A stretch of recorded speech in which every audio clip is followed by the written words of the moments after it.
66 to annual exams, the SIU Center for Family Medicine, located inside the Logan County Health Department at 109 3rd Street in Lincoln, is here to help. It is important for kids and adults to see a provider on a regular basis to prevent illnesses. New students, preschoolers, kindergartners, 6th and 9th grade students are required to get a physical exam. Now is the time to schedule your child's back-to-school physical. Call SIU Center for Family Medicine at 217-735-2317 or click their icon at DeWittDailyNews.com. When you're shopping for a different car or truck, we don't expect you to come in knowing exactly what you want. That's our job. This is Scott Baum from Baum Chevrolet Buick in Clinton. Our staff is trained to ask questions, listen, and help you find the right vehicle that fits your needs, whether you need 3 rows of seats or something sporty to zip around town with. We'll find the right transportation solution which checks all the right boxes just for you. BaumChevyBuick.com, right from the start.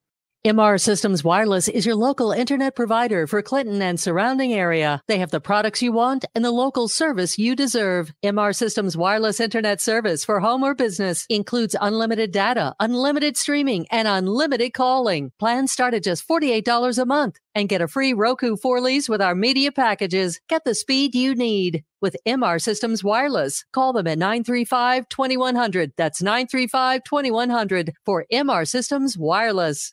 Getting your pet's needed medications is easy with Covenant Animal Clinic in Clinton. Yes, very convenient, especially because I live in Bloomington. It always gets delivered right to your door. I've used the online pharmacy. It's so easy. Click the Covenant Animal Clinic icon at DeWittDailyNews.com to learn more. DeWittDailyNews.com is the area's leading local news source 24 hours a day, 7 days a week. Get the latest local news, obituaries, police splatter, weather forecast, and more with no paywall. Head to DeWittDailyNews.com to get the local information you need to know.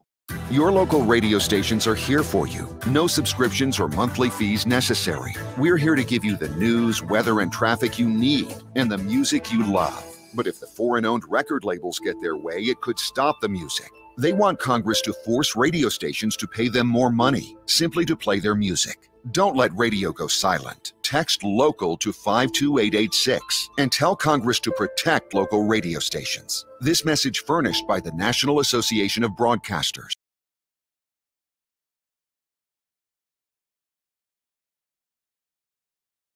Your friend in Central Illinois, WHOW. Top of the morning. Thanks for being with us. I'm your host today, Seth Lawrence. The WHOW Morning Show is streaming to Facebook and YouTube. It's brought to you by Peterson Insurance, your Pekin Insurance agent in Clinton. My guest in this segment of the morning show is Miss Pearl Yusuf. She is the new curator at the Miller Park Zoo in Bloomington. Pearl, good morning. How are you today? I'm well. Good morning to you. Thanks for having me. Well, thank you for making time for us. And you were telling me before we got started, a month into your role as the curator at the Miller Park Zoo in Bloomington. How has the first month treated you in Bloomington-Normal? Oh, it's some people say it's like drinking from a fire hose. There's a lot of stuff going on and a lot of things to get used to. Not so much in Bloomington. I'm very comfortable and happy here. I really like my neighbors and everything like that. But coming into this position, there's a lot to take on all at once. And so I've just been doing the do. Sure. Well, Pearl, introduce us to yourself, obviously, and what has your journey been like to the Miller Park Zoo? I understand you have a long, extensive background in the world of zoos. So, how did you end up in Bloomington-Normal? Okay, well, I was born and raised in Chicago. And while there, after college, I worked at both Brookfield Zoo and Lincoln Park Zoo there. I went on to work at the zoo in Boston, Zoo New England, where I spent 14 years there. I was about 15 years in Chicago before I went to Boston. And I've also worked at the Utica Zoo in upstate New York. So I've worked with a lot of different animals, and so that was as a zookeeper and also then as a supervisor and a manager. And so I never had my hands off of the animal actual care. So I'm when I was looking to take another job, I was looking all across the country, and this position at Bloomington came up. And, grew up in the Midwest, so I'm comfortable with that. So I came down here and interviewed, and they were happy with me, and I was happy with them. Sure. Well, Yusuf, Ms. Yusuf, tell us a little bit as you step into this role as the curator. For folks out there, what does a zoo curator do? You were telling me a little bit about this role off the air. I was surprised to learn it seems a bit more hands-on with exhibits and such than I would have expected. So what does a zoo curator do? Well, a zoo curator is responsible for the health and care of the animals, all of the animals at the zoo, and responsible in the way of the keepers' care. So I'm a resource for keepers to, when something happens, they'll let me know this one was sick or these two had a fight or something like that. And then, I approach the problem and come up with whether it's something we call the vet's on, or I just want them to do some more behavior observations. And this is all just based on my background of animal knowledge. I mean, I've worked with everything from tigers and lions to elephants and rhinos and a lot of small mammals too. I took care of the koalas when I was in Chicago. So I have a wide range of experience that hopefully I'll be able to use and the keepers can use to help continue growing in the animal care field. Mm-hmm. Yeah, a lot of kind of animal behavioral things you really have to be familiar with, it sounds like. Yeah, every part of it helps. Even as a keeper, I went and did some wildlife field studies too. So I've gotten to observe the same animals that I worked with in the wild. So it all gives you great perspective, and it gives you a lot of resources for when you're taking care of your zoo animals every day, because you have a lot of perspective that you can use to help take care of them and look after their welfare. Sure. Pearl, is there a set of animals, a species of animals you know better than most, one that you're kind of keyed in on, anything like that? Does that kind of make sense? I always like to say I don't like playing favorites because I've had too many animals under my care. But I do have favorite individuals. I mean, I really loved the time that I was working with koalas in Chicago. I also seem to be, I'm partial to camels and I'm partial to cranes, though, the birds, cranes, not the machine. What do you like about those animals, if you don't mind me asking? In each case, they have a very, sometimes subtle, sometimes overt personality. And I like in the case of koalas, you really have to look for it. But when you find the personality in the animal, it just they could make me laugh, and of course, people around me aren't seeing what I'm seeing and don't know why I'm laughing. But it's animals that kind of make me work to know them. The personality is there, and I really like that. For sure. How much of your job, Pearl, kind of encompasses the idea of just natural behaviors of animals? Giving them, not necessarily like a toy, like a dog toy or something like that, but something where they can tap into that natural instinct that they have. How much of what you do kind of falls under that? That's part of all of that is part of what I and the keepers do too, and it's a really good question because we have something we call animal enrichment, and a lot of people can see them as toys, and sometimes they actually do look like toys.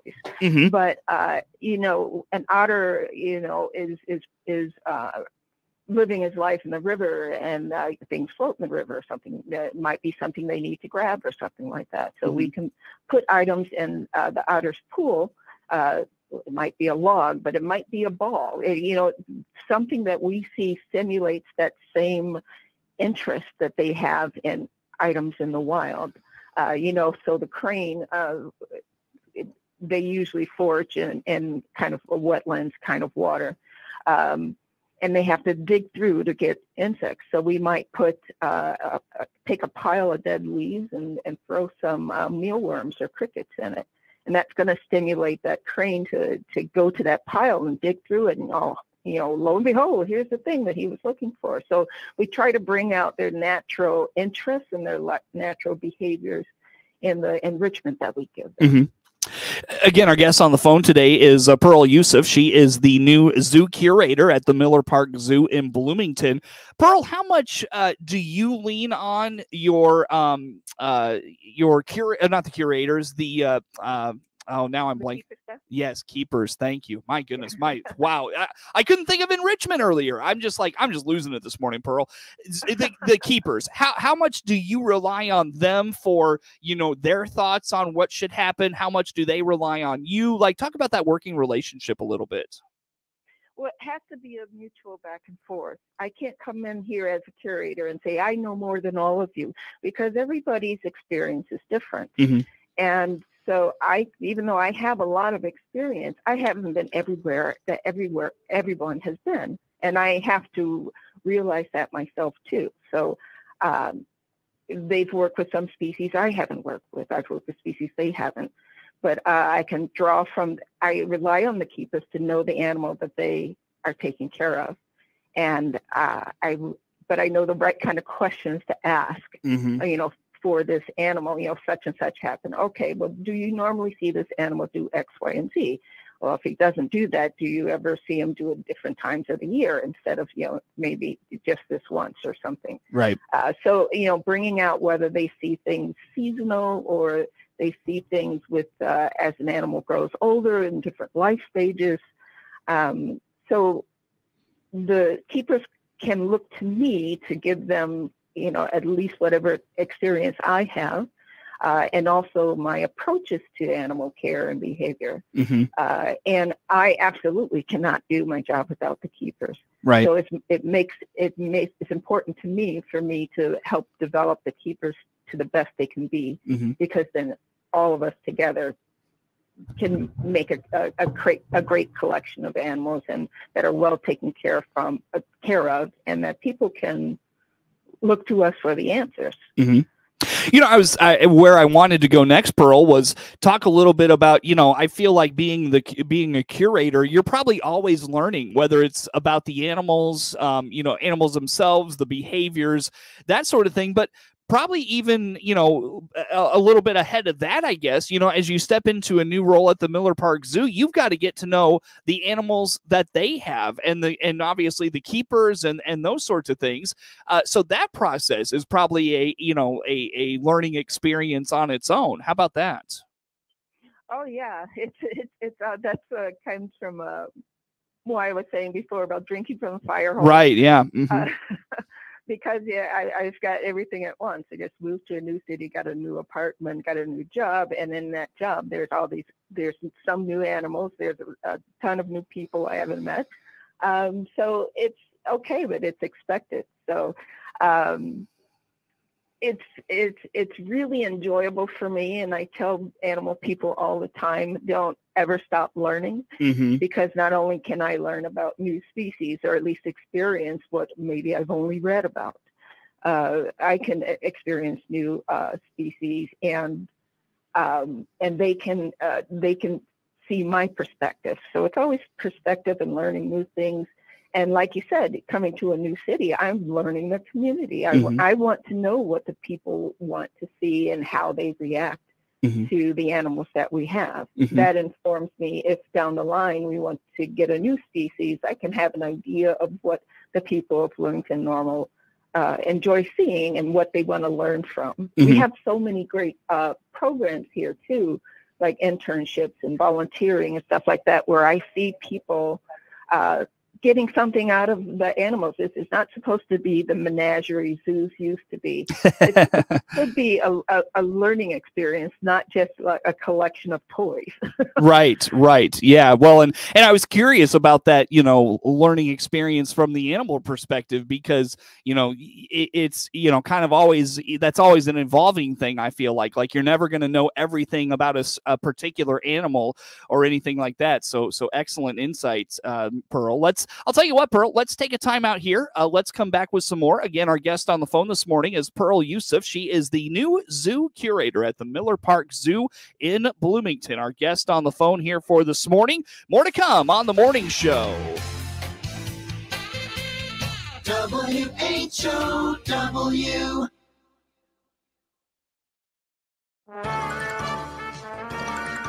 Scott Baum here from Baum Chevrolet Buick in Clinton. Search our big selection of pre-owned cars and trucks by clicking our icon at DeWittDailyNews.com. Dr. Bradley Grant here from Midstate Eye in Clinton. If your little one is entering kindergarten or new to your school district, make an eye exam appointment now so you'll be ready for school. Find out more by clicking on our icon at DeWittDailyNews.com. We're the late night place to be. Hi, Jim Bohannon here, host of the Jim Bohannon Show, heard weeknights from 9 till midnight on all of the WHOW platforms. Join me with stimulating guests and your calls on the topics of the day. We bring you guests to keep you in the know every weeknight from 9 till midnight. It's the Jim Bohannon Show on 92.3 FM in DeWitt County, 106.5 FM in Logan County, plus streamed at DeWittDailyNews.com on the WHOW mobile app and Amazon Alexa. Central Illinois' leading online source for local news, police blotter, for the record information, obituaries, and more is DeWittDailyNews.com. Since 2008, DeWittDailyNews.com has delivered fresh, online content to internet readers. From the City Council, to School Board, to the County Board, and more, DeWittDailyNews.com covers the local news you expect from the area's #1 local news source, and it's all absolutely free. Now you have even more ways to access DeWittDailyNews.com. Whether you're at your desktop, laptop, tablet, iPhone, or smartphone, DeWittDailyNews.com is delivered to all those platforms. That's right. It's even there on your iPhone and smartphone. The same local news, weather, and sports that's on the full-size edition is on your iPhone and smartphone just by going to DeWittDailyNews.com. If you haven't tried it, why don't you? Go to Central Illinois' leading online source for local news, police blotter, for the record information, obituaries, and more on your desktop, laptop, iPhone, or smartphone, DeWittDailyNews.com. Your friend in Central Illinois, WHOW. Once again, a good morning. Thanks for being with us. I'm your host today, Seth Lawrence. The WHOW Morning Show is streaming to Facebook and YouTube. It's brought to you by Peterson Insurance, your Pekin Insurance agent in Clinton. Again, my guest in this segment of the morning show is Pearl Yusuf. She is the new zoo curator for the Miller Park Zoo in Bloomington. Pearl, as we talk here for this morning, just talk a little bit about how you mentioned, kind of getting introduced to the Bloomington-Normal community, obviously the Miller Park Zoo. What are you finding out about the Miller Park Zoo? What do you like about the place? One of the things that is probably the most remarkable to me is how much the people who come here seem to appreciate it. As a zookeeper and as a curator, when you work in zoos, sometimes you can see the kind of worst of people. You have people like trying to feed the animals or knocking on glass or just, I've seen a lot of disrespect from the public toward the animals that I work with. And I have to say that being here at Miller Park, I have seen more people be kind and appreciative than any place really I've worked. I mean, overall, that they like why they're here. They're enjoying themselves. And I've actually been stopped in the zoo by guests to say, this zoo is great, and we're so glad you're here. So that's kind of, it's not that it's never happened before, but it's never happened with this frequency, I guess. Yeah, for sure. Well, and I know that you and I caught up a little bit, Pearl, before we got started, and when Jay was on, of course, he's the former superintendent of the zoo. And, Jay did a great job, in my opinion, of setting out a direction for the zoo and really kind of keeping them on course and moving things along and progressing at the zoo. So how do you fit into those plans that the zoo has and continuing the vision forward? Where do you fall in with some of those things? When I interviewed for the job and I was talking to Jay about what's been happening here, I was really impressed by how Jay wanted to have a collection of animals you may not necessarily see at every other zoo. And Miller Park is a very small zoo, and it's always been important to me for zoos, I like to say, not to overreach. Miller Park Zoo is on about 5 acres, and that's the size of the giraffe yard I used to have in Boston. So it's important to make an impact in the right way. Do you want to kind of push all your resources for one thing, or can you take that same opportunity and bring to people animals they've never seen before, animals that might be endangered. Can we be part of a breeding program with a species, like the Tamar wallabies or the cranes when that finally happens, because he's not old enough yet. And even some of the heritage breeds that we have in the children's zoo area. Can we bring a breed that people haven't seen before and that needs our help anyway? We work with zoos nationally for these breeding programs, and sometimes they keep the gene diversity, so they kind of switch animals around. You take this animal, you take that one, and the offspring are important genetically to the whole population of that species. And Jay had a vision of that we're small in space, but we can be big in impact. And that's how I've always felt that zoos should be thinking too. Big in impact. It doesn't matter what size you are, but are you making a difference for the animals and educating the people that come to see them? Yeah. Well, and how about that component, Pearl, of the the size of the Miller Park Zoo? You mentioned the totality of the zoo is what you were working with one exhibit in another location. Is that a unique challenge for you? Are you embracing of that challenge? How do you feel about it? I'm very embracing of that challenge. And I think it comes from working at Lincoln Park, for instance. Now, the Lincoln Park Zoo in Chicago is on 35 acres. And that sounds like a lot compared to us, but when you think about Brookfield's on 370 acres or something like that, we were always the little guys, and we wanted to do well with what we had. And so it was kind of this is kind of a microcosm of that situation. We have this many acres to work with. What can we display and do well by, so that we're still, we're a proud zoo, and we're still proud of what we're doing, and we're making an impact for the animals and for the community. So it's kind of like just a microcosm of what I used to do. Yeah, the giraffe yard used to be 5 acres, but that was just giraffes. So I had to, you just have a bigger space to work in. But when we have all the animals here at Miller Park, everybody has their right amount of space, and they're doing the right amount of things for the right amount of animals. Pearl, do you find circumstances where you're able to really dive right into whether it's a situation or your vision and the zoo's vision kind of coincide, and they're on the same path, and you're able to really provide instant feedback? And what areas are you having to kind of sit back and learn and just monitor and perceive things? How about those couple of things? Does that make sense? Somewhat.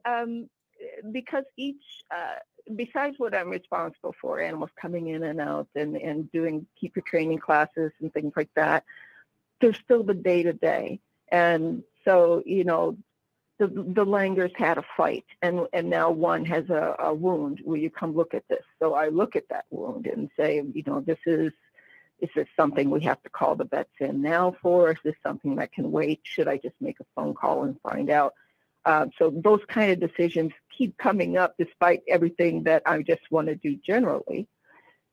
It is always a learning experience. That's why I was saying that the zookeeping is something where you learn every day. And, any animal person who thinks they know everything should quit, because no one can. And there's always the opportunity to learn more things. So jumping into a situation, say, the animal is not taking its medication right now. Well, have you tried this? Have you tried that? And I'll try it myself. And with the keepers, and say, well, let's see what kind of response I can get, so I can jump in and hands-on help with situations like that also. But that is nothing new for me, that I will, when I think it's appropriate, I can jump in and give it a try like everyone else. Sure. Pearl, I hate to do this to you. I've got to let you go. Pearl Yusuf is the new zoo curator at the Miller Park Zoo in Bloomington. Our guest. Network News is next. WHOW. With SRN News, I'm Rich Thomason in Washington. The Republican voters of Wyoming have spoken. Congresswoman Liz Cheney losing the GOP primary in a landslide to Trump-endorsed candidate Harriet Hageman. In Alaska, incumbent Republican Senator Lee